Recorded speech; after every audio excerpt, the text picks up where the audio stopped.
ಕರ್ನಾಟಕದಲ್ಲಿ ಕಾಂಗ್ರೆಸ್ ಆಡಳಿತದಲ್ಲಿರುವ ಕಾರಣ ಕೇಂದ್ರ ಆಯವ್ಯಯದಲ್ಲಿ ಯಾವುದೇ ಅನುದಾನ ನೀಡದೆ ಅನ್ಯಾಯ ಎಸಗಿದ್ದಾರೆ ಎಂದು ಜಿಲ್ಲಾ ಉಸ್ತುವಾರಿ ಸಚಿವ ಡಾಕ್ಟರ್ ಎಂಸಿ ಸುಧಾಕರ್ ಆರೋಪಿಸಿದರು. ಚಿಕ್ಕಬಳ್ಳಾಪುರದ ಶಿಡ್ಲಘಟ್ಟ ವೃತ್ತದಲ್ಲಿ ಇಂದು ಆಯೋಜಿಸಿದ್ದ ಪ್ರತಿಭಟನೆಯಲ್ಲಿ ಮಾತನಾಡಿದ ಅವರು, ಕೇಂದ್ರ ಬಜೆಟ್ನಲ್ಲಿ ರಾಜ್ಯಕ್ಕೆ ನೀಡಬೇಕಾದ ಅನುದಾನ ನೀಡದೆ ಅನ್ಯಾಯ ಎಸಗಿದ್ದಾರೆ. 7ನೇ ಬಾರಿಗೆ ಬಜೆಟ್ ಮಂಡಿಸಿದ ನಿರ್ಮಲಾ ಸೀತಾರಾಮನ್ ಅವರು ಕೇವಲ ಮೋದಿಯವರ ಕುರ್ಚಿ ಉಳಿಸುವ ಉದ್ದೇಶದಿಂದ ಬಜೆಟ್ ಮಂಡಿಸಿದ್ದಾರೆ ಎಂದು ಕಿಡಿಕಾರಿದರು. ಮಿತ್ರ ಪಕ್ಷಗಳು ಆಡಳಿತದಲ್ಲಿರುವ ಆಂಧ್ರಪ್ರದೇಶ ಮತ್ತು ಬಿಹಾರ ರಾಜ್ಯಗಳಿಗೆ ಹೆಚ್ಚಿನ ಅನುದಾನ ನೀಡುವ ಮೂಲಕ ಕರ್ನಾಟಕಕ್ಕೆ ತೀರದ ಮೋಸ ಎಸಗಿದ್ದಾರೆ. ಇದರಿಂದ ರಾಜ್ಯದ ಅಭಿವೃದ್ಧಿಗೆ ಮಾರಕವಾಗಿದೆ. ನ್ಯಾಯಯುತವಾಗಿ ರಾಜ್ಯಕ್ಕೆ ಸಿಗಬೇಕಾದ ಅನುದಾನವನ್ನು ನೀಡದೆ ಮೋಸ ಎಸಗಲಾಗಿದೆ.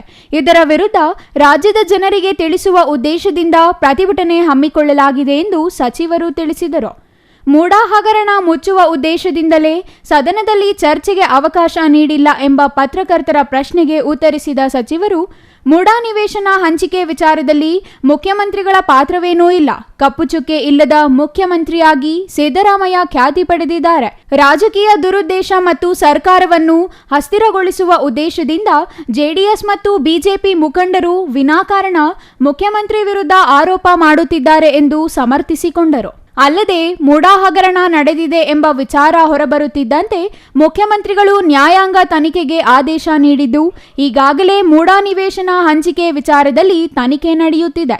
ತನಿಖೆ ಹಂತದಲ್ಲಿರುವಾಗಲೇ ವಿಪಕ್ಷಗಳು ಮುಖ್ಯಮಂತ್ರಿಗಳಿಗೆ ಮಸಿ ಬಳಿಯುವ ಕೆಲಸಕ್ಕೆ ಮುಂದಾಗಿದ್ದು, ಮೂಡಾ ಹಗರಣಕ್ಕೂ ಮುಖ್ಯಮಂತ್ರಿಗಳಿಗೂ ಯಾವುದೇ ಸಂಬಂಧವಿಲ್ಲ ಎಂದು ಸ್ಪಷ್ಟಪಡಿಸಿದರು. ಹೊಸ ಕಾರ್ಯಕ್ರಮಗಳನ್ನು ಕೊಡುವಂಥದ್ರಲ್ಲಿ ವಿಫಲ ಆಗಿದೆ. ಏನು ನಿರ್ಮಲಾ ಸೀತಾರಾಮನ್ ಅವರು ವಿತ್ತ ಸಚಿವರು ಮಂಡಿಸ್ತಕ್ಕಂಥ ಬಜೆಟ್ 48.21 ಲಕ್ಷ ಕೋಟಿ ಬಜೆಟನ್ನು ಮಂಡನೆ ಮಾಡಿದರು. ಅದು ಇಟ್ ಈಸ್ ಅ ಡೆಫಿಷಿಯಟ್ ಬಜೆಟ್. 4.7% 6% ಡೆಫಿಷಿಯಟ್ ಬಜೆಟನ್ನು ಮಂಡನೆ ಮಾಡಿದ್ದಾರೆ. ಅದರಲ್ಲಿ ರಾಜ್ಯಕ್ಕೆ ಭಾಳಷ್ಟು ನಿರೀಕ್ಷೆ ಇಟ್ಕೊಂಡಿದ್ರು.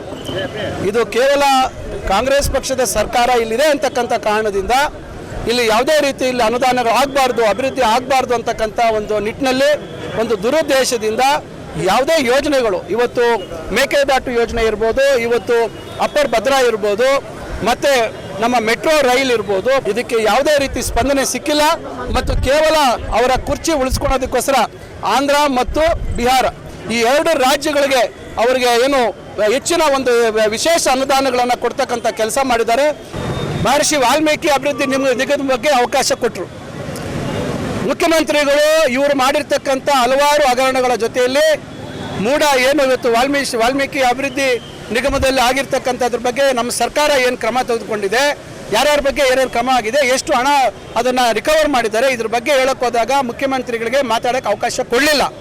ಮೂಡಾ ಬಗ್ಗೆ ಏನಾಯಿತು, ಈಗಾಗಲೇ ದೇಸಾಯಿ ಅವರು ನಿವೃತ್ತ ನ್ಯಾಯಾಧೀಶರ ಒಂದು ನೇತೃತ್ವದಲ್ಲಿ ಸಂಪೂರ್ಣವಾಗಿ ಏನು ಇವತ್ತು ಸಿದ್ದರಾಮಯ್ಯನವ್ರ ಕಾಲದಲ್ಲಿ ಆಗಿರ್ತಕ್ಕಂಥದ್ದು ಅಲ್ಲ. ಇದು ಹಿಂದೆ ಬಿಜೆಪಿ ಅವರು ಏನು ಸರ್ಕಾರ ಇದ್ದಂಥ ಸಂದರ್ಭದಲ್ಲಿ ಆ ಕೋರ್ಟ್ನ ಆದೇಶಗಳ ಮೇಲೆ ಏನು ಅದನ್ನು ಅಲರ್ಟ್ ಮಾಡಿರ್ತಕ್ಕಂಥದ್ದು. ಅದರಿಂದ ಹಿಂದೆ ಏನೇನಾಗಿದೆ ಮೂಡಾಲ್ಲಿ ಅಂತಕ್ಕಂಥದ್ದು ವಿಸ್ತೃತವಾದಂಥ ಒಂದು ವಿಚಾರಣೆ ಆಗಬೇಕು ಅಂತಕ್ಕಂಥದ್ದಕ್ಕೋಸ್ಕರ ಒಂದು ದೇಸಾಯಿ ಅವರ ಒಂದು ನೇತೃತ್ವದಲ್ಲಿ ಇವತ್ತು ಒಂದು ಆಯೋಗವನ್ನು ರಚನೆ ಮಾಡಿರ್ತಕ್ಕಂಥ ಸಂದರ್ಭದಲ್ಲಿ ಅದು ಚರ್ಚೆ ಮಾಡ್ತಕ್ಕಂಥದ್ದು ಅಪ್ರಸ್ತುತ ಅಂತಕ್ಕಂಥ ನಿಟ್ಟಿನಲ್ಲಿ ನಮ್ಮ ಸರ್ಕಾರ ನಿಲುವು ತಗೊಂಡಿದೆ.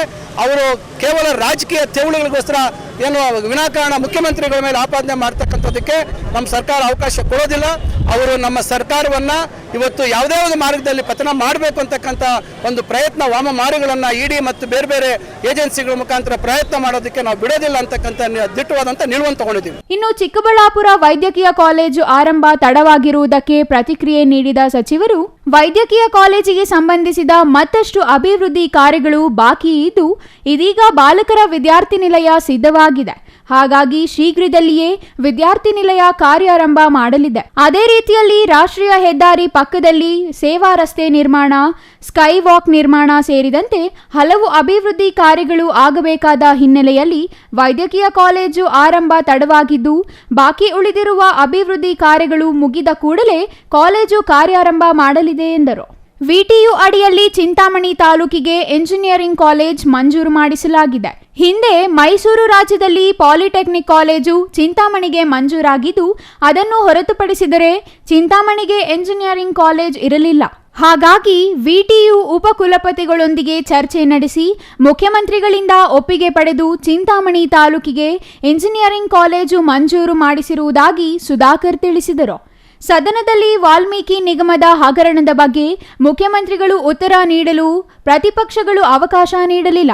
ಅಲ್ಲದೆ ಇಡಿ ಮತ್ತು ಐಟಿಗಳನ್ನು ದುರುಪಯೋಗ ಪಡಿಸಿಕೊಂಡು ಕೇಂದ್ರ ಸರ್ಕಾರ ವಿಪಕ್ಷಗಳನ್ನು ಹೆಣೆಯಲು ಕುತಂತ್ರ ನಡೆಸುತ್ತಿದೆ. ರಾಜ್ಯದಲ್ಲಿ 136 ಸ್ಥಾನ ಕಾಂಗ್ರೆಸ್ ಪಡೆದಿದ್ದು ಯಾವುದೇ ಕಾರಣಕ್ಕೆ ಸರ್ಕಾರವನ್ನು ಅಸ್ಥಿರಗೊಳಿಸಲು ಸಾಧ್ಯವಿಲ್ಲ.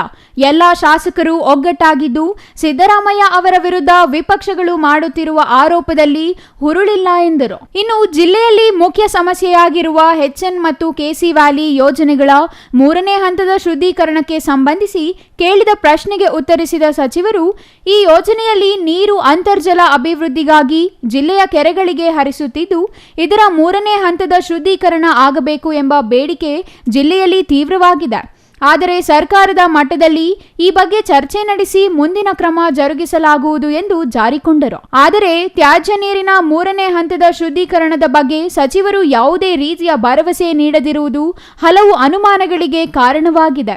ಇನ್ನು ನಂದಿ ಬೆಟ್ಟಕ್ಕೆ ರೋಪ್ ವೇ ವಿಚಾರಕ್ಕೆ ಸಂಬಂಧಿಸಿ ತೋಟಗಾರಿಕಾ ಇಲಾಖೆಗೆ ಸೇರಿದ 2 ಎಕರೆ ಭೂಮಿಯನ್ನು ನಂದಿಗಿರಿಧಾಮದ ಮೇಲೆ ಪ್ರವಾಸೋದ್ಯಮ ಇಲಾಖೆಗೆ ಮಂಜೂರು ಮಾಡಿ ಸಂಪುಟ ಸಭೆಯಲ್ಲಿ ತೀರ್ಮಾನ ಕೈಗೊಂಡಿದ್ದು ಶೀಘ್ರದಲ್ಲಿಯೇ ನಂದಿ ಬೆಟ್ಟಕ್ಕೆ ರೋಪ್ ವೇ ಕಾಮಗಾರಿ ಆರಂಭವಾಗಲಿದೆ ಎಂದರು. ಅಲ್ಲದೆ ಚಿಕ್ಕಬಳ್ಳಾಪುರದಲ್ಲಿ ಹೂವಿನ ಮಾರುಕಟ್ಟೆ ನಿರ್ಮಾಣದ ಬಗ್ಗೆಯೂ ರಾಜ್ಯ ಸರ್ಕಾರ ಹೆಚ್ಚಿನ ಗಮನ ಹರಿಸಿದ್ದು ಈಗಾಗಲೇ ತೋಟಗಾರಿಕಾ ಇಲಾಖೆಗೆ ಸೇರಿದ 20 ಎಕರೆ ಭೂಮಿಯನ್ನು ಪಡೆದು ಆ ಜಾಗದಲ್ಲಿ ಹೂವಿನ ಮಾರುಕಟ್ಟೆ ನಿರ್ಮಾಣ ಮಾಡುವುದಾಗಿ ಭರವಸೆ ನೀಡಿದರು. ಮೆಡಿಕಲ್ ಕಾಲೇಜು ನೋಡಿ, ಈಗ ನಮ್ಮ ಸರ್ಕಾರ ಏನು 830 ಕೋಟಿ ಅಂತ ಹೇಳಿ ಇವರು ಹೆಚ್ಚುವರಿ 250 ಪ್ರವೇಶಾತಿಗೆ ಮಾಡಿದ್ರು. ಇವತ್ತು ನಾವು ಸಾರ್ವಜನಿಕರ ಹಿತದೃಷ್ಟಿಯಿಂದ ಫೆಬ್ರವರಿ ತಿಂಗಳಲ್ಲಿ ನಮ್ಮ ಸರ್ಕಾರ ಅದಕ್ಕೆ ಇವರು ಏನೋ ಅವ್ಯವಹಾರ ಮಾಡಿದ್ರು ಸಹ ಇದು ಒಂದು ಉಪಯೋಗ ಆಗಬೇಕು ಈ ಭಾಗದಲ್ಲಿ ಅಂತೇಳಿ ನಾವೆಲ್ಲರೂ ಒತ್ತಡ ಮಾಡಿ ಮುಖ್ಯಮಂತ್ರಿಗಳು ಇವತ್ತು ಸಂಪುಟದಲ್ಲಿ ಅದಕ್ಕೆ ನಾವು ಅಡ್ಮಿನಿಸ್ಟ್ರೇಟಿವ್ ಅಪ್ರೂವಲ್ ಕೊಟ್ಟಿದ್ದೀವಿ. ಅವರು ಮಂತ್ರಿ ಇದ್ದಂಥ ಸಂದರ್ಭದಲ್ಲಿ ಅದನ್ನು ಕೊಡ್ಸ್ಕೊಳಕ್ಕಾಗಲಿಲ್ಲ. ಈಗಾಗಲೇ ಹಾಸ್ಟೆಲ್ ಬಿಲ್ಡಿಂಗು ಮತ್ತು ಕ್ವಾರ್ಟರ್ಸ್, ಸ್ಟಾಫ್ ಕ್ವಾರ್ಟರ್ಸ್ ಬಿಲ್ಡಿಂಗ್ ಪೂರ್ಣ ಆಗಿದೆ.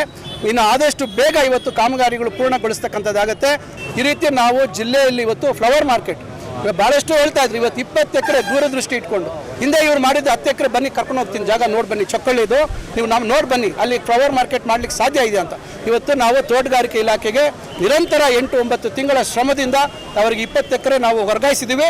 ಆ ಪ್ರಸ್ತಾವನೆ ಸರ್ಕಾರಕ್ಕೆ ಹೋಗಿದೆ, ಇವತ್ತು APMCಗೆ ಹೋಗಿದೆ, ಇವತ್ತು ಡೈರೆಕ್ಟರ್ಗೆ ಹೋಗಿದೆ ಮತ್ತು ತೋಟಗಾರಿಕೆ ಮಂತ್ರಿಗೆ ಹೋಗಿದೆ. ಅವ್ರ ಹತ್ರ ಮಾತಾಡಿದ್ದೇನೆ.